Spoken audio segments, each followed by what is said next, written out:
Welcome to the channel. तो आज हम पढ़ेंगे photo electric effect. It is a phenomena of emission of electrons from the surface of metal when photon strikes the surface. Photons means these are the energy packets of white light. White light is a wave.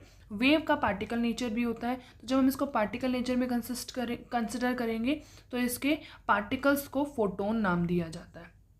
तो ये photons जैसे ही यहाँ पर strike करेंगे, electrons यहाँ से बाहर निकलना शुरू हो जाएंगे। This surface should be of metal surface. इसी फिनोमिना को कहा जाता है फोटो इलेक्ट्रिक इफेक्ट। जब फोटो इलेक्ट्रिक इफेक्ट फिनोमिना देखा गया तो कुछ और ऑब्जर्वेशन साथ में देखी गई। These were some observations. First observation is कि there is no time lag between striking of light beam and ejection of electron. Means जैसे ही फोटॉन्स यहाँ पर स्ट्राइक करेंगे वैसे ही इलेक्ट्रॉन्स बाहर इजेक्ट आउट हो जाएंगे।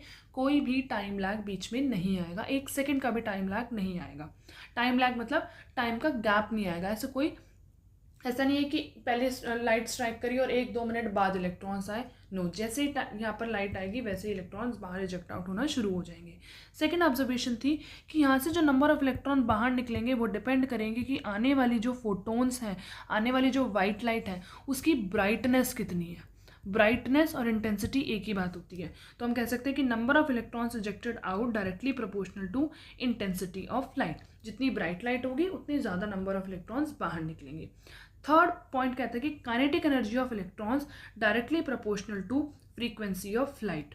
इट मीन्स कि जब इलेक्ट्रॉन यहाँ से बाहर निकलेंगे तो वो कितनी तेज़ी से मूव करेंगे, वो चीज़ डिपेंड करेगी कि जो ये आने वाली लाइट है इसमें फोटोन्स की कितनी ज़्यादा फ्रीक्वेंसी है। जितनी ज़्यादा फ्रीक्वेंसी उतना इलेक्ट्रॉन्स का यहाँ पर मूवमेंट तेज होगा, उतनी काइनेटिक एनर्जी ज़्यादा होगी।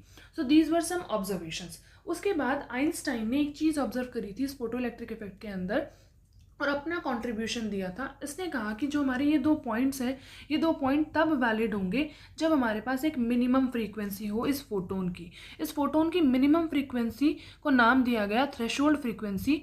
और जब तक ये थ्रेशोल्ड फ्रीक्वेंसी ये फोटोन्स की नहीं होगी तब तक इलेक्ट्रॉन्स यहाँ से बाहर नहीं निकल सकते।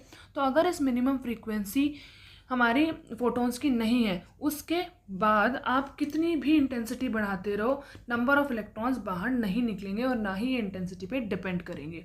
तो मिनिमम रिक्वायरमेंट यहाँ से बाहर निकलने की इलेक्ट्रॉन्स की है threshold frequency, that is new not. और मिनिमम एनर्जी जो यहाँ से इलेक्ट्रॉन्स की चाहिए बाहर निकलने के लिए, that is H new not, जिसको वर्क फंक्शन भी कहा गया। तो आइंस्टाइन ने इक्वेशन दी कि H new is the energy of photon, जो कि किस चीज़ में डिवाइड हो जाती है, एक तो वर्क फंक्शन में डिवाइड हो जाती है। मींस मिनिमम एनर्जी जो इलेक्ट्रॉन को यहाँ से बाहर निकलने के लिए चाहिए प्लस उसकी kinetic energy. Thank you everyone.